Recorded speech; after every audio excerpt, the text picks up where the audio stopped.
Come on, please. Yes! Yes! Yes! Yes! Hello everybody and welcome. This is episode number 42 of the 9 Dart Podcast, your one-stop shop for talking tungsten. I don't think you and I, Josh, as I welcome my good friend Josh Tahini, and my name's Lorenzo and Josh, I don't think we've been more excited for an edition of the 9 Dart Podcast because, ladies and gentlemen, we are just 2 days away from the biggest tournament on the planet, the PDC World Darts Championship. For the first time, 128 players, £5 million will be divvied out, 1 million of which will be going to the winner. I'm just so looking forward to dissecting everything that there needs to be dissected of this World Championship. Plenty happened at Lakeside, and Modus's their most recent season ADC has completed, well, with the ADC Global Championship going on at Portsmouth at the moment, and plenty more as we lose the screen ever so briefly. That's a great start. But I welcome Josh in. How are you, Josh? Very well. Oh, it's the biggest time of year. I think our first episode was previewing the World The first episode was previewing this World Championship 12 months ago, and here we are. We've done a full year. It's been very enjoyable to sit down with you. We were online the last few weeks, but we're in this fantastic studio here in the Cheston campus of Holmes Glen. Probably one of the last times, if not the last time, we'll be in here as the sports degrees move to the Glen Waverley campus. But our conversation today is centered around the World Championship, WDF version in a moment. But first, the PDC World Championship is here, Josh. This has to be the biggest darts tournament that has ever happened on, especially on television. 128 players, straight elimination, so no protection for the seeds. They've got to go right in there. There's a different philosophy, I think, for the seeds coming in this year. Previously, in the older formats, you won one game, whether it was, the 64, 68, 72, 96. The seeds had to win one game, and it was like, all right, I'm going to enjoy my Christmas now, and I'll see you after Christmas when the real tournament starts. Now you got to win two matches, and it's not going to be like the old preliminary round days when Warren French played that Japanese guy and they averaged like in the mid-50s and it was awful. It's not going to be like that. These are strong international qualifiers. They want to prove that they and that the region they represent and the organisation they represent is worthy of getting a spot at the World Championship. It's going to be, obviously, it's always exciting when the World Championship has come around. It's always one of the great tournaments in the sporting year. But this one, it feels like it's bigger, more money, more players, and something a little bit different as well, with the seeds now needing to win 2 games before they get the Christmas break. So much, it's going to be so exciting. So many debutants, so many new countries. We've got Kenya representing. That's incredible to see David Manua take part along with all the other new people going to be on the tour. There's going to be such a big tournament, as we know. So many new faces. It's going to be that much harder to win it as well. Yeah, so many different storylines as well you've got, and I mentioned this when we were talking about the international qualifiers throughout the year. So many old recognisable names are here. Guys like Simon Whitlock, Mervyn King, Paul Lim. So Jose de Souza got through the qualifiers. Cristo Reyes has seemingly come out of absolutely nowhere. He's gone for 5 years. All of a sudden, he's back and he's at the Worlds. It is super exciting. A lot of guys who are under a lot of pressure, under the cosh, have had a bad year and don't seem to be in the greatest amount of form. Seeds that are in big-time danger. So I'm just so looking forward to this World Championship. A couple of days away now. Gets underway the evening of the 11th of December in London, which is the morning of the 12th of December here in Australia, Friday morning. It's going to be locked out. Even the Ashes, which has been absolutely fantastic, is going to take a back seat behind the World Championship, particularly if you're Australian. Sorry to any English listeners. Before we get to the PDC edition, we do need to talk WDF, because I actually really enjoyed Lakeside this year. Particularly the back half of that last half week was excellent. And Jimmy van Schie got so close to hitting double 18. He went 12-20, 12-15, double 18. And Mitchell Lawrie behind him in the final basically copied his reaction, which I found so amusing. Interesting, yeah. It is actually quite remarkable that they've been playing at Lakeside for like 40 years now, and only Paul Lim is the only one who's hit a 9-dart finish on that stage. What year was that again? 1990. Yes, that's right. Against who did he play? He played against an Irishman. I can't remember at the moment. But yeah, it's so close for Jimmy van Schie not to be in that particular leg. So that was probably one of the craziest moments of the week. But we had, honestly, an absolutely fantastic week at Lakeside. But Jimmy van Schie, who you and I both said would get towards the back end of the tournament, has picked up the title in the open category. We might start with him. This absolute giant in 3 meters tall, in literal terms. They should not have put him and the girls champion alongside it. That was a bit harsh. But plus he's up on the raised ocky. Like, come on now. But seriously, Jimmy van Schie, he has been the best player in the WDF system for for quite a while now. He came in as the number 1 seed. He came in as pretty much the favourite behind the likes of Smith and Lawrie. But he was sensational all week. And though the heartfelt story was Lawrie, which we'll get to in a moment, Jimmy van Schie, I think he's a deserving WDF champion given what he's done in that system and away from the tour cuts in the last 2 years. And hopefully now he feels like one where if he assuming he goes to Q School, which you imagine he surely will, I hope so. he could very much race into the PDC system. I know we've said that a lot about like Andy Barton's. We said that people said that a couple of years ago, and then he hasn't really kicked on to it, and he needs a few wins of the Worlds to keep onto his tour card. But Jimmy van Schie does feel like he has that quality to really kick into the PDC system should he get a card. Oh, absolutely. No, he's one of those heartfelt stories. We know how good he is, but not to get to a final. We were thinking he'll get to the quarters maybe, but to go all the way is just remarkable. And to be 3-1 up as well, and unfortunately lose in the end. But, God, he's going to be something special. Just 14 or 15? Mitchell Lawrie, you're speaking 14, of there, yes. Absolutely. We thought he could make a few run. He won the boys title. We'll get to him in a second. But Jimmy van Schie, a worthy winner. And we should shout out Deta Hedman, who's been in the ladies' game for so long, and Josh did predict that this would be the year. I just assumed she had some sort of curse and she would never actually pick up the women's title. She's won everything there else in the women's game that there is to be won on the BDO/WDF side of things, except for the women's title. So it was good to see her eventually get the World Championship. Is she the best women's player at the moment? Absolutely not. There's 4 or 5 here at the... Bo Greaves is the best. There's 4 or 5 here in the PDC edition, which are better than Deta Hedman at the moment. But it would have been wrong to get to the end of her career and not have a World Championship title next to her name. That wouldn't have been right in the annals of women's darts. That was deserved very much as well. So we had some worthy winners. We had a Turk win on the girls' side of things. She can get her name in front of you, Josh, in a moment. Can you just check that, because I can't remember it off the top of my head. Right. But she had a good week through that semi-final and final. But you mentioned Mitchell Lawrie, and that was I talked about him a lot in the future star segment, and he's going to be at the JDC World Championship coming up at the Ali Pali in a few days. Zeragemi. Yeah. Or how you pronounce it. Sorry. Yeah. So she won the first player from Turkey to win a World Championship on the WDF side of things. So that was very well done. But Mitchell Lawrie, he was the big story of the week, and we wanted to see how does he go on this stage, and he was the best second best player there all week. Phenomenal. And he had so much because there was the expectation there. There was playing Jason Brandon, who got to a semi-final last year, and he just easily was too good for Brandon, the American. And then he had some interesting days where we were playing a couple of matches. He was playing a boys quarterfinal before playing the next match in the Open. Yep. So he had such a hectic week, and he seemed pretty level-headed. I love the fact that he stopped back before he had one dart, an important dart at a double. So that's clearly part of that JDC influence and the training he's had. That's probably true. And once he's like all the great players, Wayne Mardle calls them first dart merchants. When they get the first dart in that treble 20, you're just assuming dart 2 and 3 are going to follow it before they're even thrown. So his style was really born or elevated. He isn't eligible to go into any PDC tournaments really next year. He's born in November, which I think is a positive for the WDF that Lakeside might have him for another year. That's true. And we're not going to rush him. Even though I was thinking all week, if he won it, I would have been here on this podcast like, PDC, if you're not the genius I think you are, get him in the Grand Slam. Get him there. And I do think that Van Schie and Hedman, having won the WDF, should get a spot in the Grand Slam like the Lakeside champions used to do. And with the expansion of the Grand Slam field, hopefully we'll be seeing that.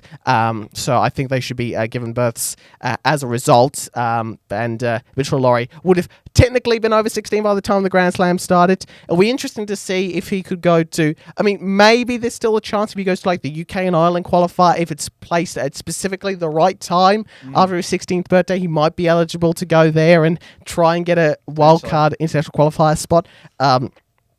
So there is that as an option, but I don't think it would be too bad for him to have one more year away from the PDC side of things, racking up some titles in the juniors and going back to Lakeside. Yep. And I was thinking this all week, there's only one person in darts at the moment who has the chance to win both the Lakeside and the PDC Championship, and that's the 2014 winner whose shirt's behind me, Stephen Bunting. So if Mitch Lawrie was able to do it or could do it next year, we might have another challenger in that regard. Only it's been Priestley, Taylor, Pardon and Barneveld who've won the Worlds in both codes. So Bunting would be the fifth, and maybe in a few years down the track, Lawrie can if he can win next year at the WDF or the years thereafter and then go to the PD side of things. He definitely has the talent to do that. And the set play seemed to, and the longer formats didn't seem to bother him too much. It really just was, much like Paul Lim last year, was the runner-up took all the headlines and all the attention, really. Is somewhat off a very deserving winner. Pretty much. He seemed very calm, composed, professional. He was very, very good. He was very mature for his age, I got to say. Just the way he's playing against grown men as well. Like, that's not easy to do on a big stage in front of a big crowd. He was very, very impressive, and he's going to be a star in the making, as we know. Absolutely, and we've been speaking about it all year, and we'll see him at the Alexandra Palace stage for the first time in the JDC World Final. I'll get to that. Excellent exposure as well. It's so good that they're doing that, but this is not so amazing. Oh, this was a disaster when we got underway. So the first half of the tournament was just a WDF thing on their YouTube, and then S4C, which is a Welsh channel, picked it up for the rest of the week, which is why there was half English, half like I imagine that's a Celtic language. Yeah. It's a Welsh channel, so they had that. They had English and alternative commentary. And they did a fantastic job. I thought the graphics were pretty good. Yeah. Slightly frustrating when they'd have they'd put out a 3-dart outshot, and then someone would hit the treble, and it would disappear, making you think it wasn't mathematically possible, even though it still was. So there were still a few things there. But it was way better than whatever they were doing in the first week. You could barely work out whether darts were in the treble or not. You and I reckon, and I reckon the guys here in the Homesglen sports degrees could have done better than what the WDF was doing. Which for a world championship, which for guys, it's amateur, and it's a lot of travelling that you need to go to these silver and bronze events all around Europe and the rest of the world to get yourself into the tournament. And if you only won the one, or only played the one game, your entire journey to get to Lakeside, which could be the biggest thing you ever do in your darts career. Lakeside is an iconic stage. Like I said, 40 years World Championship had been held there, previously by the BDO, then by the WDF. The greats of all time have played and won there. Bristow, Van Barneveld, Taylor, and for that to be what's on your record, it's a little bit disappointing. And it's very easy to criticize the WDF constantly. It's one of the great darting pastimes of the last couple of years, but and sometimes they do have just general restrictions. But the coverage in the first few days was quite disappointing, I thought. Yeah, it was. It wasn't just us complaining as well. There was everybody online, Facebook, Instagram, TikTok, you name it. Just the angle of the darts going into the board and the switching from the top half to the bottom half of the board when going down to swapping 19. So it just looked shocking. But that's what we're more accustomed to in the PDC. So yeah, that's what we need to see. Yep. I was semi-critical. It wasn't so much critical, it's just sort of noting some of the times in the ANZ Premier League, things just felt a little bit off. Yeah. But their production was a million times better than the first half of Lakeside. It was just, you couldn't really see the darts. Sometimes when you watch darts coverage, you can't really see whether a dart is in or not. They'll flip to another angle. They didn't seem to have that, so it just wasn't great. The fact that S4C finally came in the back half of the week and gave us an excellent production was great, and then we could really celebrate the fact that this is the biggest time of year in darts. But that was a massive flop at the start of the week. It was just sometimes we can be perhaps a little bit harsh on the WDF, but that was you and I and the guys here at the Homesglen Sports Degrees who may have never watched darts other than a few things on social media and occasionally coming across when Fallon Sherrick or Luke Littler won and seeing them in the news. William Borland's 9-darter might be the only thing they've ever seen of darts, but even then they'd be able to work out how to do this better with the split screen sort of thing. So that was very much a disappointing part of Lakeside. But as I said at the top, the back half of the week when S4C came in and the quality of darts, I think overcame that, particularly in the open competition. The other thing I wanted to mention about Hedman winning the women's title is if you've looked at the 3-dart averages in the winning finals, I'm sure it'll be up on the Wikipedia page of the WDF World Championship, you'll be able to get there, because it's Bo, and Hedman. It's just steadily been going down, the 3-dart averages of the winners of the women's event. So while we talk a bit about the women's darts, and it's in a decent place, on the WDF side of things, I think Josh has just found them. Have you found them, Josh? No, I was looking at other things and leading up to it. No. That's okay. But that sort of thing, it should be noted that on the women's side of things on the WDF, there has been a slow digression. Without Bo Greaves there, it does open up the tournaments much more, but the quality has definitely gone backwards. And it's pretty clear that the top women would rather play at the Alexandra Palace rather than going to Lakeside and maybe winning it. That's true. Though I know someone like Fallon Sherrick has said she wants to be a world champion in either discipline. So it's not impossible that we'll see someone go back to the WDF later in their career, very much like a Paul Lim sort of situation like we had last year. If you haven't worked out yet, I absolutely love Paul Lim, and I can't wait to see him play against Jeffrey DeGraff. I didn't even know that. he's Bunting's number one, but Lim is very, very close. That's beatable as well, which we'll get to later, obviously. But yeah, very good. But just the actual quality of the broadcast, shocking in the first half of it, or at least a few days at least. Yeah, but once S4C came in, it was really, really good. So I do want to shout out them. They did a great job. I was a little bit disappointed by Raymond Smith. We both thought he would make the final, and listening to people, it seemed like we weren't like these out-of-touch crazy Australians that just were, Aussie, oi, oi, oi. It was like a lot of people really thought Raymond Smith could make a run, and he only won the one game. Jensen Walker played very well in this week, so he's one that definitely was a great effort. We know what a quality player he is. Once he lost the third set of his match, I was like, he's not coming back. If he'd won the third set, I think he would have won the next one thereafter. I knew the winner of went to a last leg in the third set. I knew whoever wins this is probably going to have the momentum for the rest of the match. Yeah. So a little bit disappointing. Look, Smith, we know he didn't actually technically qualify for the PDC Worlds because he lost the final to Whitlock, but it would have been interesting to see had he been open to playing at the PDC edition and had he won, whether that would have been the better thing in hindsight for really going for the PDC edition. He didn't finish top of the ADA Order of Merit either, because Tim Pusey did, because he went to the Modus Super Series one week for the second weekend of those tournaments, which lost him that lead, having won the first 4 events. So look, Raymond Smith had his plan, and he went to Lakeside, and it is, as I said, a legendary venue. So it's great to have been there then, to have been at no World Championship. But maybe that, who knows what would have happened if he had committed or at least been open to playing at the PDC edition. Exactly. Yeah, it was stolen his first game, as we were both talking. Oh yeah. But just sort of underperformed in that second one. But he'll be back. He'll be hungry for more titles and more championships as he go along. But yeah, he'd be disappointed. Hopefully he has a plan and we can see him, because I think he still has quality to get on that PDC tour and be a disruptor on the tour side of things. So it'll be interesting to see what Raymond Smith does. You'd expect him to be back in the ANZ Premier League and to have qualified for that, and hopefully he'll be involved. By the way, before we get to our next main segment, the ADA put out a video like 3 weeks ago saying that their 2026 calendar would drop a week from then, or in the next week. Yeah, and we've got nothing. I've seen it and gone past it. Really? So there's a few comments, including me, on Facebook going, any updates, fellas? Hello? Like, there's a sort of knock at the door, like, is anybody home? And the promo video sort of indicated that Brisbane, maybe Perth, Sydney and Melbourne would feature, among others. There were 6 sort of shots that went across. I recognise Brisbane, I recognise the Opera House, I recognise Melbourne. Yeah. I want to say Perth was in there as well. I don't remember. Maybe Adelaide. So they seemingly had a calendar sort of close, and now I'm not so sure. So whenever you're ready, ADA, let us know, and I'd be interested to follow the second year of the ADA. It was also talked about on the...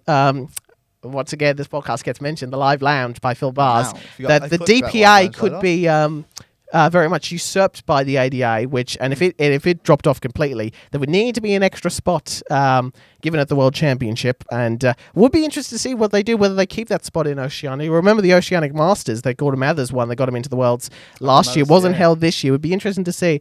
I'd love to see them bring that sort of tournament back for Australia and New Zealand players, and maybe that offers a spot in both the Premier League and the Worlds. But just throwing out suggestions there, but that is definitely one to watch there to see if we have a Dust Plays Australia going forward, or if the ADA is truly the PDC affiliate in this country. Exactly. Right, we've taken too long to get to it. The World Darts Championship begins in a couple of days. Josh, I'm looking forward to this tournament, aren't you? Full bracket. You can download a PDF on the page there, so it's got all of the games and all that. So I've gone with my notebook, as I always do, but Josh has gone for the printouts. At one point earlier, he was beginning to sort of he was looking for a pencil, and he felt like, oh great, I can write stuff down, not knowing that I'd brought one in, and he was borrowing mine, but that's okay. Let's go through each quarter, Josh. The first thing I want to know is, in each quarter, name a seed or seeds in danger if you can. Who are guys that you might think might be up against it in the first round, if you don't mind? So I got the winner, but then as in saying blokes who could win it as well. Is that what No, you're I mean saying? seeds in the first round who might be up against it, who might be righto. Okay. who might lose. I probably could have right. mentioned that in I the. haven't done that. Yeah. So I'll give you a couple. I think there are a few obvious ones in each segment. Joe Cullen is the obvious one for me against Bradley Brooks. Bradley Brooks winning that game. Now I know everyone's a little bit against it on the Joe Cullen side of things, but because Joe Cullen last year was an underdog against Nyman and then walked out of the press conference. But look, I'm not a big fan of Joe Cullen, so I'd like to see Bradley Brooks come in. But I'll give you a who's gonna be facing off in the quarterfinal, Josh, in that segment, and who wins that particular first quarter. I know you have that. All right, so in the first quarter. In the first quarter. Okay, so the first quarter. I sense we're going to be the same on this, by the way. Yeah, Littler.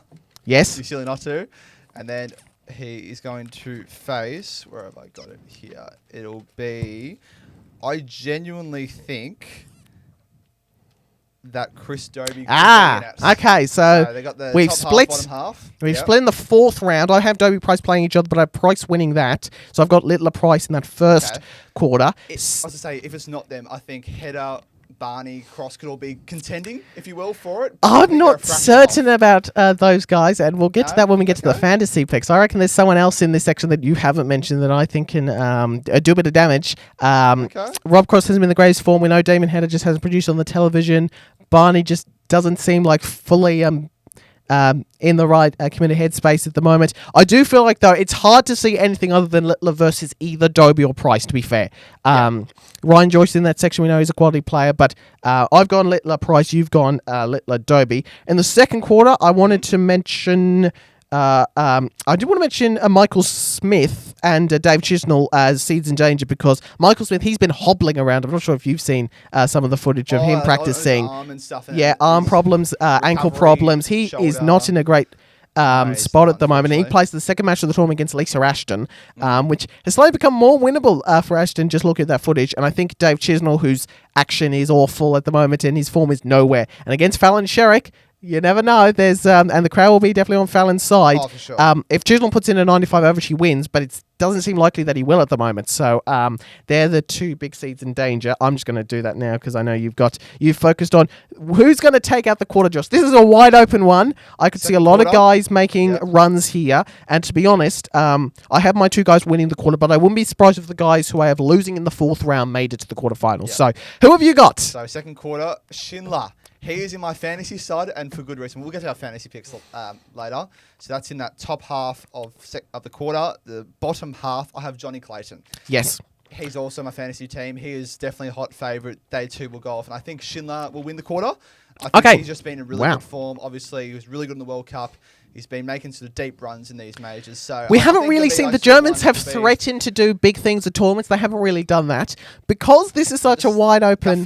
Because of this wide open quarter, I think I've just naturally gravitated back to the two big names, and they are Bunting and Clayton. Now again, people are going to go, "Oh, Lorenzo picking Bunting," but I think he's in a winnable section. Biachecki is his hardest game, because I think he gets easily through Veenstra Kumar. But it's the first game with Steven is always the one that he just needs to get off. The first set, that first set is going to be the crucial one for me for Steve. But if he can get through that, I think he gets through Veenstra, and I think he probably gets through Dirk. I wouldn't be surprised with Schindler, but I did want to shout out a couple other names. Ross Smith as well is another one that threatens every now and then. And someone else who also threatens for a deep run is Ryan Searle, heavy metal. So I have him playing Bunting, which would be amusing because Bunting has the lightest darts and Searle has the heaviest darts in big time darts. And but I have Bunting and Clayton in that quarter, and I've gone for the Ferret over my man, which would put him, Johnny, in the top four for the Premier League should he make a semi-final ahead of Bunting, which opens up the Premier League conversation because Bunting hasn't had a great back half of the year. Many saying if he's not in the top four, he's not in. I'm not fully sold on that, but it does make it much harder. The easy way and I might try and give you ask for an 8 off the top of your head for the Premier League. But the easy one, which is my 8, the easy one for the PDC is Luke, Stephen, Michael, Gerwin, Nathan, Van Veen and Rock. But the Ferrets could potentially, cause some issues there by getting in the top 4 and guaranteeing himself a spot. Someone like a Danny Noppert could also do that, or a James Wade. Right. So you've got Littler Dobie, and I've got Littler Price. You had Schindler Clayton. I have Bunting Clayton. Okay. In the third quarter, I have. I just wanted to if we look at the seeds in danger, I think both of us are interested to see what Charlie Manby does at this tournament. I'm looking forward to talk about him later. Yeah. Yes, he's one that I think Menz is in some trouble, and I think Darren Beveridge beats Dimitri Vandenberg. It was amazing when the odds came out that Dimmy was favourite. That was mad. Beveridge has the better 3-dart average on the year on the Players' Championship. I've been looking at a lot of Players' Championship form recently, and Beveridge outdoes Vandenberg on the Pro Tour this year on 3-dot average. We know it's only a guide, but still. So I think Vandenberg and Menzies are the big seeds in trouble. Yes. Who do you have making the quarterfinals from the third quarter, Joshy boy? I have Menzies as well, as in the one who's in trouble. In trouble, yes, absolutely. First. I think Charlie Manby can win that game. He's been so good. He won Modus Champions Week. We'll get to that later. But he's been really solid on the development tour, challenge tour. I've been really liking him. Yeah, so many people in the last 2 weeks have been like, Manby. Yeah. And rightly so, I think. That's really it in terms of that one. In terms of that quarter three, I'm not really seeing Sedlacek maybe for Westall 9, but I think he'll be too good. Deta, I think he'll win that easy against Manure, unfortunately. That's really it for me in that one.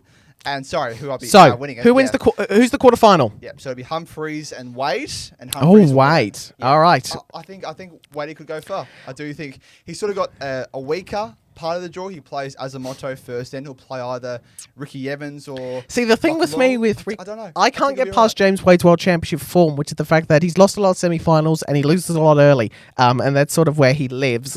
I have Humphreys making it through, but...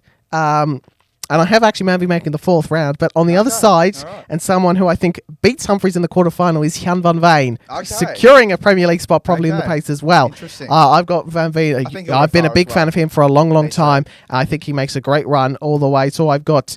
So just to go through, you had Littler winning his quarter. Against Dobie, yes. Clayton winning his quarter. Schindler against Clayton. Schindler. All right, I have Littler, Clayton. Yes, and you have Schindler over Clayton. I have Humphreys over Wade, and then we'll get to the fourth quarter. And I have Van Veen over Humphreys there. Fourth quarter. Well, I'll be surprised if Van Veen makes a good run. Yeah. Plays Rays in the first fourth quarter. Play Campbell over Savada. Don't know. Fourth quarter. All right, top one I have MVG. Yep. Again, he's just too strong. I reckon he's got a nice section there. He can play himself into a bit of form there. He does. That sort of bracket there, he'll win probably over Tatsunami. Then he'll probably play O'Connor. Then if he beats that, could verse. I will say Tatsunami is not a too bad of a player there out in Japan. And he's not. I've been thinking about James Richardson beating Rome van Barneveld all those years ago, like what was it, 12, 13 years ago. And it would be on that sort of level, but it wouldn't... You never know, but MVG through there. What about... Whatever. Yeah, interesting. Bottom half, I've got Josh Rock. Yes. Sure. Obviously, he's just been in incredible form. If you look at him, he plays Gemma Hayter first. Yep. I think unlucky draw for Gemma. I think Hayter will actually put up a bit of a fight, but I think he'll be too strong. Then what he will play, he'll probably play Nico Springer, which is beatable. Then that sort of top half there. Johnny Tata could make a run. Danny Noppert also going to make a run, I think. Did we talk about the seeds in trouble? No, we didn't talk about the seeds in trouble. With regards to seeds in trouble, I've got one first while you think. Go ahead. Daryl Gurney. Daryl Gurney, he's the obvious one. I was like, there's an obvious one here. Yeah, he's the obvious one. I think, Greaves could definitely cause a little bit of an upset, if you will. I don't know what the odds would be. I don't think he beats him, but I think Johnny Tata has a winnable game against Richie Edhouse, and I feel like if I don't see Richie Edhouse getting I think right now, again, on the seasonal 3-dot averages on the Pro Tour, Ryan Meikle is ahead of Richie Edhouse, so I have Edhouse getting through there, but then losing in the second round to Meikle. But, Johnny Tata, it's not the worst draw in the world. No, it's not. So, who do you have getting to the quarterfinal there? You said, was it MVG Rock? MVG and Josh Rock, and I've got Josh Rock. I am in complete agreement. So, now we get to the semi-finals. Don't tell me who win it, but just remind me. Yours are semi-finals. Quarter 1, Littler. Yep. Quarter 2, Schindler. Quarter 3, Humphreys. Quarter 4, Rock. And mine are quarter 1, Littler. Quarter 2, Clayton. Quarter 3, Van Veen. Quarter 4, Rock. Okay. Interesting. Give me your semi-final winners. All right. So quarter 1 versus quarter 2. I have Schindler is going to cause an upset over Littler. You heard that first. We might, three might start if a German beats an Englishman at the World Championship, and it might be begun with Pietreczko Sherrick if they play in the second round. A rogue take, but I don't know. I just got a feeling. Schindler making a run, okay. Yep. I don't have him going anywhere near that deep. I don't even know where I have Schindler being knocked out. Whatever. Probably by bunting, I think. Whatever. Blah, blah, blah. And then the other side, quarter 3 versus quarter 4, it'll be Rock versus Humphreys. I've got Rock. Yeah. Yep. I got Rock. I just think he can make a good run. Wearing the shirt, thanks to Dart World Australia for hooking me up here. Great store. But yeah, I think Rock can definitely beat Humphries if he's good enough, and we know he is. What about you? All right, I have Clayton, and I am going for the Boy Wonder to get the win over there and go to his third straight world final. Van Veen Rock, this could be an absolute barnstormer. Some of the semi-finals the last few years have been pretty one-sided and lackluster. This won't be that if we get a Van Veen Rock, but I have a Rocky Boy coming through as well. Okay. So you have what? Schindler Rock, and I have Littler Rock. Yep. Given you're in that shirt, I imagine I've worked out who you think is going to win the World Championship. The Sid Wardell Trophy for 2025-26 will be Josh Rock. That will be. Can you give me a score in the first to 7 sets? First to 7? Okay, thank you. We'll go 7-4. Okay, I'm going to go a little bit closer, 7-5. Now, Josh, in the history of the PDC World Darts Championship, the name of guys who've retained the title are Phil Taylor, Adrian Lewis, Gary Anderson, and if you told me that Luke Littler is with a list including Taylor, Lewis, and Anderson, it makes all the sense in the world. By 7 sets to 5, and again, a thrilling world final, Littler beats Rock.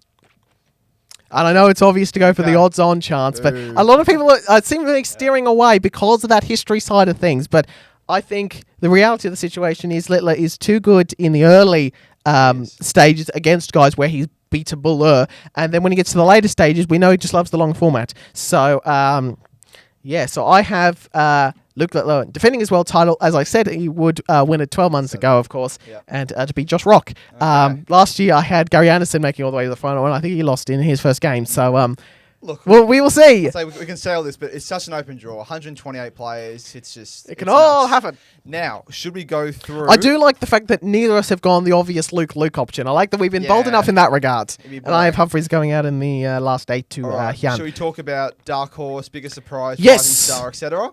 Do you want me to go to the fantasy part to do this? Oh, yeah, sure. I think this ties into it. That's the draw that, as Josh was mentioning. Right, so PDC World Championship fantasy teams.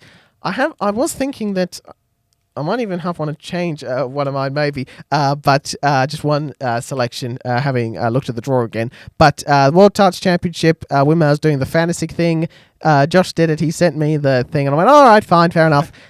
This is your fantasy team, Josh, and you can speak to the dark horses, that sort of thing. Yeah, so in terms of actually how it works, you have to pick either Littler or Humphries for a spot. They get the Lukes. You got to pick 2 favourites. You got to pick 2 contenders, 2 one to watch, 1 outsider, 1 long shot, and 1 debutante.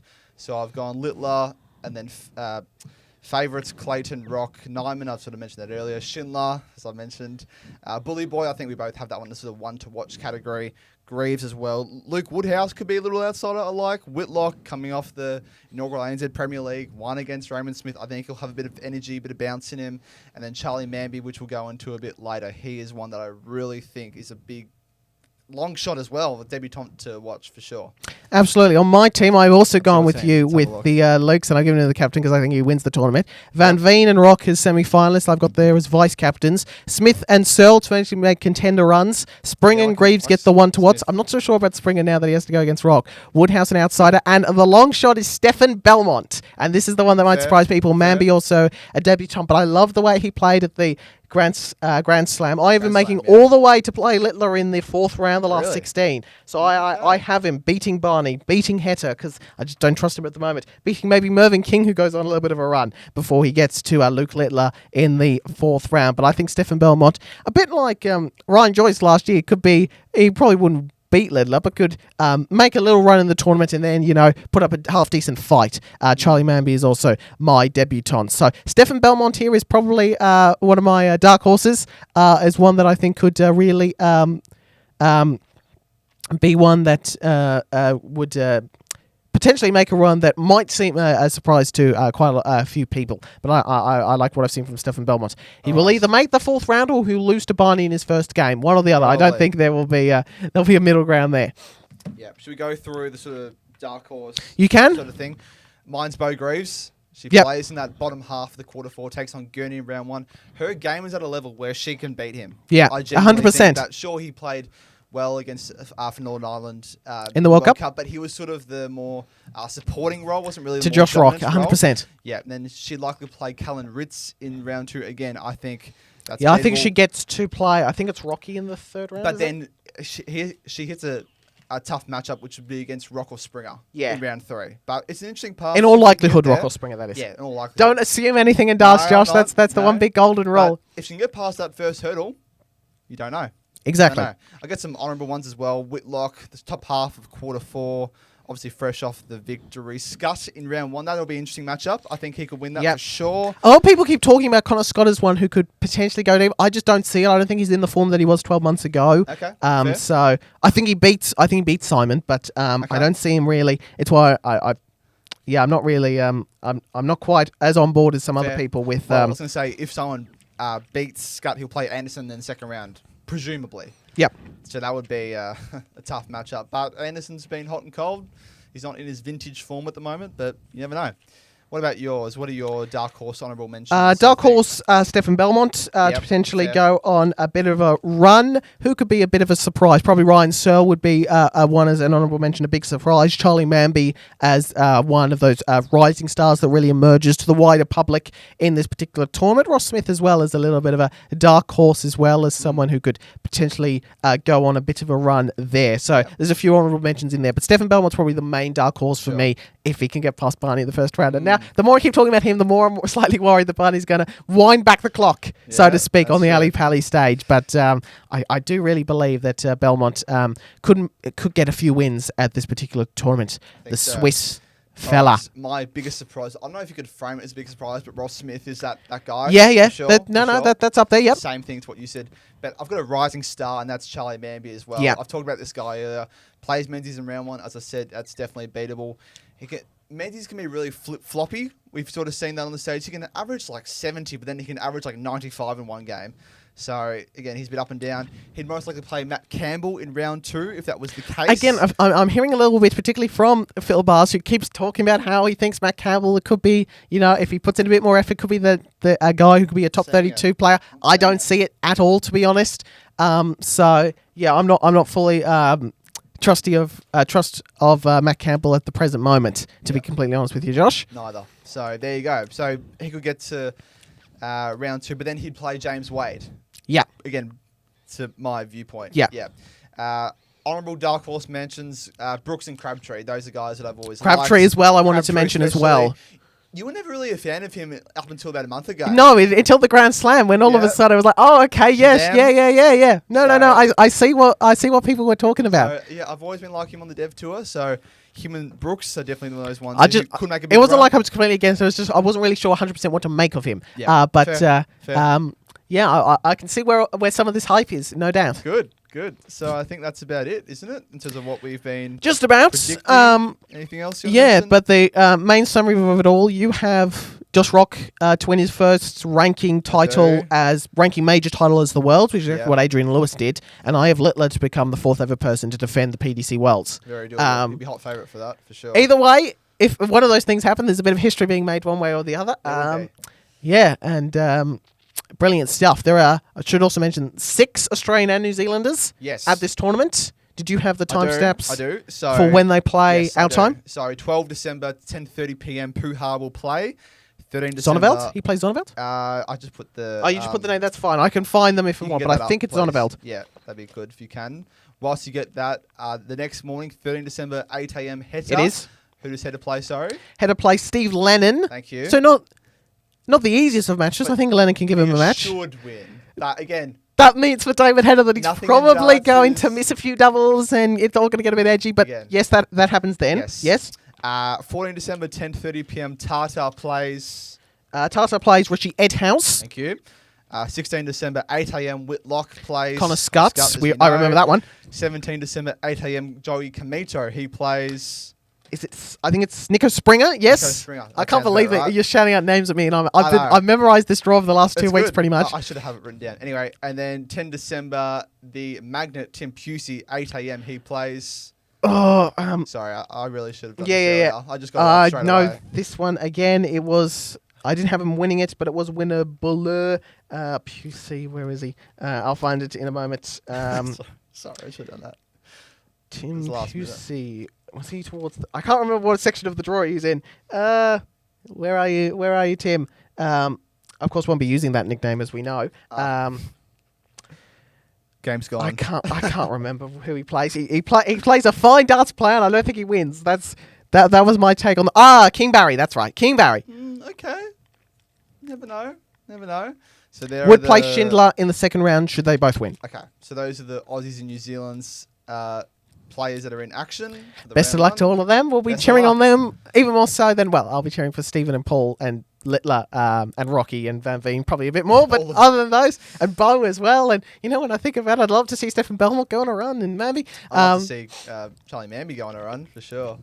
Absolutely. There you go. And this is the format for the fantasy. Yep. I'm really looking into the 180s throne, which is why I've gone for the likes of Littler and Rock and Ross Smith and Nico Springer, and I think they could be some 180 hitters, big 180 hitters if should they do it. Yes, nervous times. I don't care about. I don't want to win any prizes. I just want to have a higher score than you, Josh. That's all I'm looking for. If you'd like to join, send us a DM. We'll invite you to our little group, and feel free. Is it our little group or is it the entire tournament? I can't. No, as in there's a little group of us in the actual tournament. So yeah. It can be a 9 Dart podcast group, just for a bit of fun. So if you want that, send us a DM.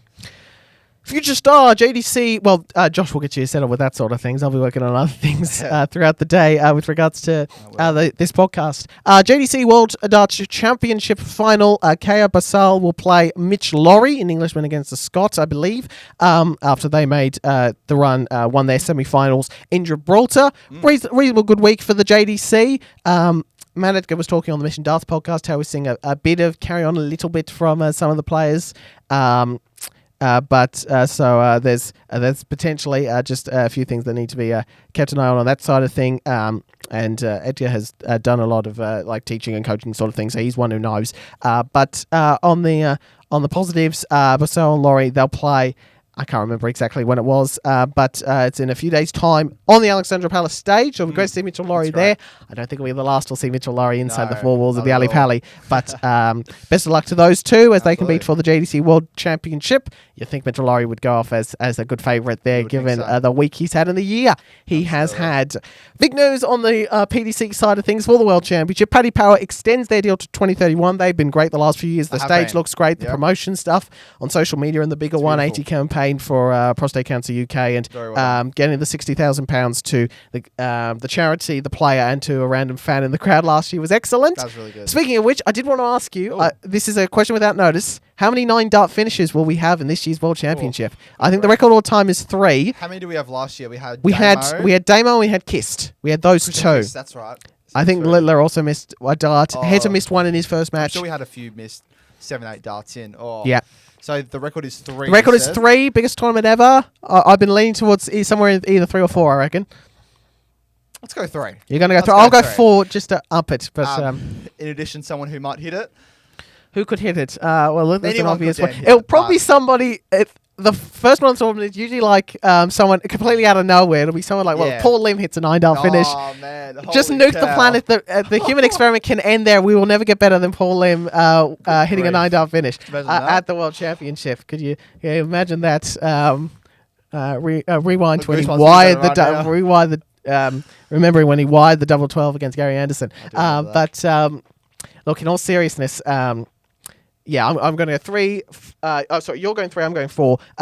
It'll probably be someone a bit out of nowhere, and it's not someone who we would necessarily, if we were going into this tournament, go, he probably wouldn't hit one. Oh, wow, he has. That is how that one is going to.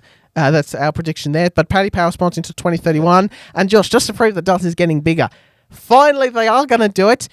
The Alexandra Palace has multiple halls. The West Hall is where this one is held. The World Championship, it holds 3,200 people-ish. They're going to move to the Great Hall, which seats over 5,000, and they could probably move things around to get it even bigger in years to come. And so Ali Pali has secured the deal to stay there to 2031. The interesting thing is, and I haven't put this in the Darts Archive, but it's probably worth having a look on YouTube. In the 1970s, before the World Championship of either code was established, they had the News of the World Championship, which was a tournament over the best of 3 legs, first to 2, and you'd qualify all throughout the year, and it was one of the big tournaments. Bobby George and Eric Bristow won it.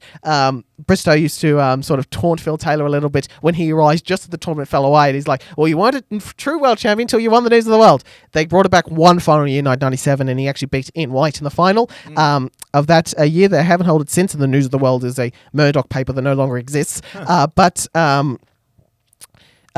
So darts has history in that room. It was held in the Great Hall there, that News of the World Championship throughout the 70s. And you can find, I mean, you think the crowds today are crazy? They go like, 85! Yeah! It was, anyway, there's an iconic part of that of darting history is in that room, and we're going to see the PDC World Championship go there to the Great Hall, which is great. More people, a lot of people said, well, the Great Hall, the production there, the fan zones there, they can't really do it, but the PDC are geniuses. They know what they're doing. The entire history has been the PDC doing things people didn't think they could do, and so so the fact that it's going to the Great Hall is absolutely fantastic. I'm looking forward to see that in the years to come. Last year in the West Hall, Great Hall starts from next year's edition and staying at the Alley Pally 2031. It's become an iconic venue.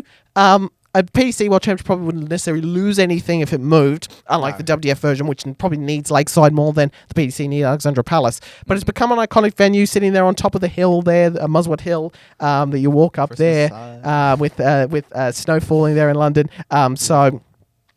It has become iconic, and the fact that it's going to move to a bigger room in that venue is just all great. 70,000 more fans will get into the Alley Pally. Well, because there was chats of going to the O2. There was talks of the O2. The thing is, the O2 works, it works well for the final, which is why they have the Premier League final night there, but it doesn't really work for like the Wednesday afternoon session of the first week, that sort of thing. Yeah. It'll be interesting to see. Is the Great Hall even big enough on its own? Maybe, maybe not. Find out. We'll see. But as Barry Hearn said just before it got announced, you can't keep staying in the same venue or else people will just not bother, because it's like, I'll never get a ticket to the PDC World Championship. I won't bother to pay for PDC.TV or anything like that. So you need to give people at least the hope, and 70,000 more people will get in there. And I expect them to increase it as the years come. But no guarantee. The one thing it does do is it does ensure that we aren't going to Saudi Arabia or anything like that for the World Championship for at least until the 2030s. How about Melbourne? Come on now. Oh, they now a World Championship in Melbourne. What with the Marvel cricket Stadium, and the Big mate. Bash and the boxing day test in the round? It would be the sporting world will be fixed on Melbourne for those few weeks. Right, moving away from the World Championship, the UK Open 2026 amateur qualifiers have been booked in their places, Josh. So obviously the new part of the UK Open that you have those amateur qualifiers open, and that's where Luke Littler got his start in the PDC by turning up right when he turned 16, winning the qualifier and getting to that UK Open there and getting there. So PDC in the community. The one thing that was last year, the amateur qualifiers, they were basically the extension of the Challenge Tour. So hopefully we don't see that as much this year, but we will see. Yeah. So those are all the dates and venues. Jan, Feb, November, it's all happening. So get around it. It's going to be good fun. Simon Whitlock has announced an interview that came out today on the Online Darts channel. I think it was today or yesterday, that he will not feature at Q School. He said he's too old. This is what he said specifically to the famous Mr. Phil Bars. Build some confidence again, so it's been really good for my self-esteem. You saying that, the next question is then, now do you want to go back? Do you want to put yourself back into the Lions Den? Not really. You know what? Just say, for instance, I did really well in the Worlds, got a tour card back. I wouldn't go full on, I'd probably just pick and choose tournaments. Like, I'm not going back to Q School. It's too much. No. It's too much for me. I'm too old to compete for 5-6 days in a row. That's interesting, because that's the first time I've heard you actually say that. I remember last year you were like, I don't know, and you were umming and ahhing, where now you seem like a real thought, the process is clear, what you want to do with the rest of your career. Yeah, exactly. You know, I missed out my tour card last year. I went for it, but not full-heartedly, and then I did the challenge tour, and I knew straight away I can't do this anymore. Like all those early morning starts, so many days in a row, it's too hard. So there you go. Yeah, so probably the end of a professional career for Whitlock, but he'll still have plenty of opportunities here in Australia, maybe going back to Modus if he's invited, if he accepts. So a chapter on Australian darts probably has fully closed there with Whitlock seemingly, look, he's not getting any younger. It's not like 2027, he'll be like, I've got even more energy now, I can go back to Q School. So it would have been fascinating to see with him and Mason on the tour at the same time. That'd be great. But should Mason ever get a card, it seemingly won't be with his father there alongside him. So, and it did seem to be like there was that opportunity, but it's good to see that he seemingly has made his decision, and he knows what he wants to do with the rest of his career, which is probably to play out on this side of things. Hopefully he'll get the invite for the World Cup and represent Australia still, unless someone else from a tour card grabs a tour card from Q School. Who knows with some of the quality we have here, but I'll say if he makes a deep run to the Worlds, he'll definitely get in. But well, yeah, exactly. If he gets like third, fourth round, even more, I don't know. We'll find out. We will see. But seemingly a chapter on Australian Darts is closed as our most iconic player probably will not be have a professional status again. Charlie Manby won. This was a couple of weeks ago. Yes. Series 12 champion week. Yes, we did. So that was a fortnight ago, I believe. So Manby won over Tom Sykes, and this is how you win a final: 103.87 average. 4 out of 6 on the doubles, 180. He was incredible. £25,000 to his name, and serves as excellent preparation for Ali Pally, really. Just a great game. And again, I think he went against Menzies. Yep. We also had the International Darts School League competition, and Jaden Walker was the winner on the next slide. 91 average. Again, this is like Q School stuff, Sam. Yeah. This is incredible. 83 to 93 gets you a card at Q School most of the time. Yep, so 280s. And for those who don't know what the IDSL is, it's basically the Global Championship finale for youth darts between 9 and 18, I believe. So there's 16 different names took part across the main stage, and then they've got those 3 boards sort of where the crowd sits. They can get closed when it's on finals night, and the aim is just to create a pathway for more professional darts from junior to senior darts, which is what the JDC does. And again, having the venue at Portsmouth is so good for these young guys. Yeah, because it is purpose built for darts. Exactly. Portsmouth, which is what makes it such a great venue. Excellent exposure as well. This is the calendar for 2026. And an interesting thing a couple of things I wanted to shout out. ADC Global Championship the day after the Worlds. We've got a senior showdown, a women's week, and other international pairs. Hopefully we get Australia there, and double trouble. Interesting to see that the special weeks are in between the series and not in between the weeks. Yeah. There'll be some more special weeks at the back end of the year. 13, 14, 15, and the ADC Global Championship now in a 1 week instead of like 1 month long. There in November. What I think that suggests for me, Josh, certainly for the ADC, maybe even for the 3 guys who win Modus Super Series, there could be a Grand Slam of darts ticket on the other end of it. That's what I'm thinking, because that would be before the Grand Slam would have begun just about, I think. So that is definitely one that we could see get one of these extra spots. That there's 16 extra spots for the Grand Slam next year, going from 32 to 48. That is one that I think could be on the PDC's radar, and they've given themselves the best chance. Also, it doesn't clash with the Lakeside, so amateur darts amazingly can go to both Global Championship and the World Championship, which was a bit of a disaster this year when guys like Walker, who had qualified for both, and sponsors were trying to pull them one way or the other. So the fact that they really, outside of the PDC, where you've made that commitment to play on that particular tour, you really should be able to play in all the events you want outside of it, and the fact that has been worked out is great. But Modus Super Series has been good this year. Interested to see what happens rest of the year. Interested to see what they do with the 6 special weeks the rest of the of 2026, starting from the 9th of November going through to December. But exactly. In that regard, a few good changes in there. Splitting up the weeks were interesting, but the fact that we've still got them there is still good, and the fact that it doesn't clash the ADC Global Championship with the WDF Worlds is great. Well, Dart Counter has had a few little tweaks to it. I'm not sure. They're not all terrible, but I feel like some of the design choices I wouldn't agree with, especially given the little score there. It was another 3-0 win to Josh. 50 average. I could barely average 39. I don't think I played that badly, but I didn't get it on a double. Josh played very well. I need to get new equipment. And I think once I've done that, Josh, then I can face you again, and hopefully I won't have a dart falling out of the board every second or third throw. But decent stuff there from Joshy boy. And Yeah, I got. You did it. There's so much going on. this was here. weird because you were texting me this as I was at the hockey. I was watching the hockey one, and I wrote an article for extratimemedia.com on the hockey one grand final that was taking place. I think it was the men's grand final just got underway between HC Melbourne and the Tassie Tigers. Melbourne going back to back. Very good. But this was all just a little bit weird. I'll talk about it now. So, I was playing my best of 10 against Brad King in the Darts Down Under Division 2 league. Dart counter crashed. Yeah, When three legs were played, I he was up going 2-1. in and out because I could tell you were having problems just with your own connections, and I was like, I'll get back to this maybe later. And of course, it's not. It's like watching normal darts where you weren't playing quite at your best either. No, I was playing horrible there. So I think maybe a little refresh would go well, but no, it was ended up 6-4. 6-4 officially when you combine all that together. Combine it all, so that's how it all happened. So it wasn't the best, and I'm unfortunately out of the race for promotion. So I'm staying in that sort of middle bracket there. But you had such a great start. I know. So Juzzy can go to my spot, which I mean I would come to 5th, but yeah, I think I was like 5-1-1 or 5-1-2. And then you made yourself favourite. I sold the bag. Yeah, you know what happened? You made yourself favourite for that match with the stupid sports bet mock thing. Yeah, exactly. And then you didn't win a game since. Bit of a reality check, huh? Never go the early crow, as they say so often in Australian racing. What was the early crow? There was a.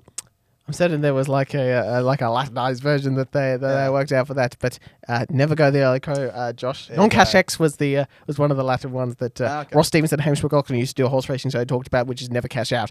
But never go the early crow, Josh. You got all excited about being undefeated and thinking you were preferred over this other guy who was also undefeated but was a better player than you, and you fell apart. It was 10-1 the whole tournament, so kudos to Liam Wallace. He was fantastic. So I was just being a bit of a dick, I reckon. I was having some fun as well. It's a fun little league. So there was the summer series over the summer. So the actual main Darts Down Under division will continue in Jan. But if you want to take part in a summer league, contact me or JP, and then we'll get that sorted out for you. Hopefully there's a spot for you if you want to take part. The ADC Global Championship is ongoing. There's still the one Aussie left, Adam Leake, is in Group 2. Yes. Peter Wachuri's still there as well. He's in there as well with Tom Sykes. That's actually not a bad little group. But the ADC Stage 2 is going on at the moment, as that Global Championship will go all the way through to when the World Championship, actually after the day, as I said earlier, the PDC World Championship finishes. But, Josh, 2 days to go. 2 days to go, and the biggest tournament in the world is here, and I just can't wait. I'm just looking forward to seeing. These aren't necessarily the players I'm most excited to watch. Van Veen and Greaves, yes. Wade, Cullen, and Toilo, less so. But 2 days to go as we record this. It's finally here, and enjoy it, soak it up, because there will be a time where it will just fade into the distant memory. Will any of those 5 win? Maybe it's foreshadowing something. Who knows? Maybe if you'll get into the Premier League as well. There's 3, at least the first 3 there are within the conversation, but basically needs to make the final to be within a chance. Yes. Last week you gave us an absolute thriller of a match. Eric Bristow, that 141 to save the match is one of the great checkouts of all time, and one of the great moments of the late Eric Bristow's unbelievable career. 5 times world champion, 5 times world master. He had the dartitis problem, and it really seemed like I was watching, but he had that for his entire basically since his last world title in '86. He'd been struggling with it for basically the last decade. It was like no one gave him a chance to make another deep run, and he got all the way to the semi, got that 141. Taylor does just get over the line, misses those 2 darts at 8-8, and wins it on 2-2. It was all locked at locked at 3-all. Taylor goes up 4-3. Again, that 141 was absolutely beautiful. Just gets back in it, but Taylor was just a fraction too good at the end there. It was one of the matches where, and you basically never saw this, Phil Taylor, he looked a little bit nervous. The flight was shaking a little bit. It was a bit more, some of the doubles that usually just absolutely go for Taylor were being missed. So this was one a bit nervy playing his hero and his mentor. So he was a bit nervy, but he got over the line and he beat Dennis Priestley in the final. Fantastic game. He won his 5th world title, equaling Bristow, and obviously he went on to win another 11 because he is 16-time world champ. Exactly. Will that be beaten if Littler wins this? That'll be 14 to go. Exactly. There you go. I think Littler's all should get to 6 and pass Barneveld and Bristow. I think that's the much workable goal there, the first initial goal. Whether he even wants to be still playing at the top end in 10, 15, 20 years' time is still to be seen. But Phil had the commitment to play for 30 years. And we will see what happens with Littler and anyone else down the line. We will. What is yours for this week? This week, I've gone for what I think to be the most underrated game in the history of the World Championship. You might be able to work out the winner if you know the famous game that happened thereafter. We're going to 2012. Cool. On one side, we have, excuse me, we have the greatest player to never herald from, the UK, Ireland, or Europe, who's trying to, his form is beginning to dip, and he's got one more chance to make a great run. And the other time, I know younger, who really came in as a young star, is pretty established now, and he's finally trying to do what many assumed he might have already done, and that's win a World Championship. Yeah. James Wade, John Part, 2012 World Championship, best of 9 sets, quarterfinal. This is an underrated one, an absolute thriller. John Part, it was, again, twilight of his career. This is as deep as a run as he'll ever make of the World Championship again. So if he does not kick on here, he's never winning a 4th world title, a 3-time champion of the world. He has a slow start. He gets in behind, but this goes all the way to the last set. And this is a weird game where every time you think someone is just all of a sudden they're towering, they're lagging, they hit a 180, they hit a big checkout, and really it's a thrilling game and an oft-forgotten one because the one the winner played after that is probably the more famous one. But frustratingly, there's no footage of that game, and I really want it. But John Part, and at least in full, John Part and James Wade, 2012 World Championship quarterfinal, best of 9 sets. It's a thriller and a really underrated game. I could have gone. There were plenty others that were up in my mind, but I thought I should go for an underrated one. And I didn't want to throw in another Taylor or Van Gogh, which we've done millions of times before. Give it someone a little bit different. So like Part Wade, 2012 World Championship quarterfinal. Video there to have a look at how long is it? It is like about an hour 40, I think, in full. But the main drama is that last set, so you could pretty much see it through there if you really want to, or you can watch it in full. Wow. Right.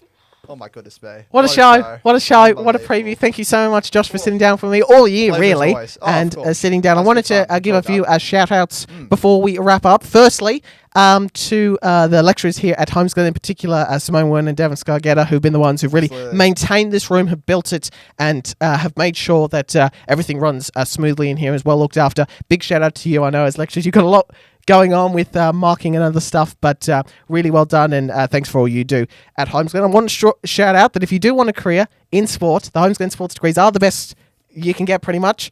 The third-year internships that we're going to do next year, and I've got a little bit of a taste of already. As there's no alternative if you want that sort of thing. It's a bachelor's degree, so there's plenty of work, but don't think you're going to lag in for the 3 classes a week. This is easy. It's not for everyone. People get found out a lot in the first semester, but the Homeschool sports degree is just if you search that, or Bachelor of Sports Media, which is what I do, or business is what Josh does.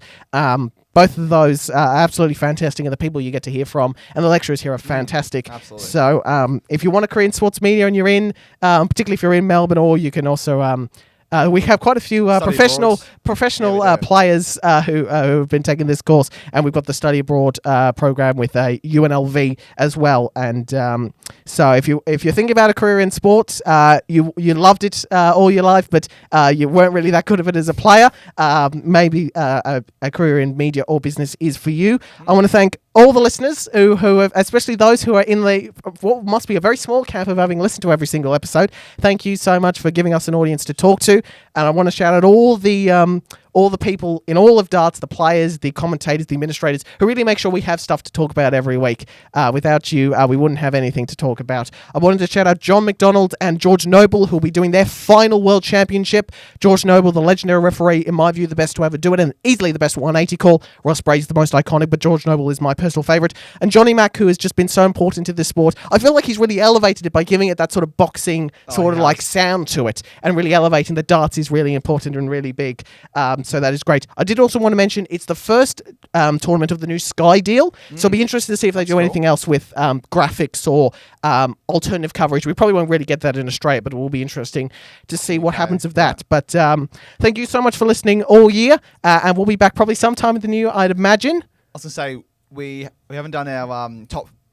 Oh yes, I did ask you for this because they talked about it on the live lounge. What were some of your favourite moments of this year? I have a few. Just in the darting year overall, we have. Nearly forgot. I love the World Cup final this year. Was a thriller. I love. what was the entire World Match Play, I think, was a really good event. The Premier League, the last night of the Premier League was a pretty good one as well, because Littler wasn't quite at his best, and the Humphreys Littler final was great. And that game they played a few weeks earlier when they just couldn't miss the treble 20 was amazing.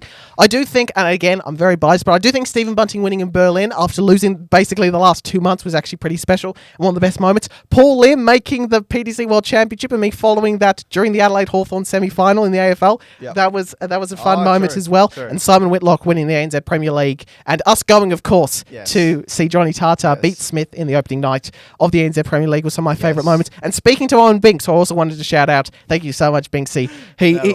I think it's safe to say he will replace George Noble. I don't think that's really any surprise to anyone. He was at the Players Championship finals, so best of luck, Binksy, with the big year ahead for him. Yes, a couple of mine. Obviously, Jan Lilla becoming the youngest ever person to win the World Championship. That's right at the start of the year. David Manure becoming the first ever Kenyan to take part at Ali Pali. That's going to be incredible. Best of luck to him this week. Best of luck. He's got a tough matchup, but I think he'll be all right. Seeing Lewis and Beaton play international pairs. Yes. How did I forget about Adrian Lewis back? Yeah, that was great. Seeing AD Lewis play on the stage in front of a crowd and all, and on the screen, the cameras. ANZ Premier League, obviously the tournament itself, being present in the first ever edition, because we were the first ever edition of the Premier League. Meeting Owen Binks, as you said, hearing Russ Bray in the same room as Russ Bray. That was incredible. Just some fantastic tournaments. The match play was incredible. The UK Open, to name a few. And obviously, the World Champs coming in 2 days. So just one last one. Van Veen winning the European Championship was pretty special, because I knew he was going to win a major at some point. It was great to see him get over the line. True. To end this episode, I'm going to cut in at the end as a sort of little tribute to Johnny Mack. He did the promo video for Sky Sports for the World Championship. I absolutely loved it, so I'm going to slot it. So you're going to hear at the back end of this podcast that promo, and the alliteration there I thought was great, and their choice of video there was absolutely fantastic. I am working on the RSS feed as well, so hopefully this podcast will be available as an audio only sometime by the end of this week. So fingers crossed that works out. That's it, Josh. Wow, what a show. What a fantastic show. Episodes. Thank you for doing it this year. Top today, however you do it. The next time you see us, we may be online, we may be in this studio, we may be in another studio at another Holmes Glen campus. We will see. When we come back, the Worlds will be done, the ADC tournament will be done, and we'll be focusing on the Middle East as the World Series resumes. Thank you so much, Josh. Thank you. What a show. What a year. And to give us the main prediction again, your world champion will be? Josh Rock. And mine is Luke Littler. This has been the 9 Podcast. From Dennis the Menace to Luke the Nuke, 3 decades of champions break through. From Taylor's reign to Price's roar, to nights that shook the Ali Pali floor. Double 16 for Kirk, beats Marvel in a blinder! Every year, a story's written, but who will stand best position? That is the most amazing leg of darts you will ever see! The crowds, the lights, the walk-on songs, heroes rise while dreams go wrong. 128 players going for glory, each one chasing their own story. History waits, the Worlds is here. Whose time is it this year?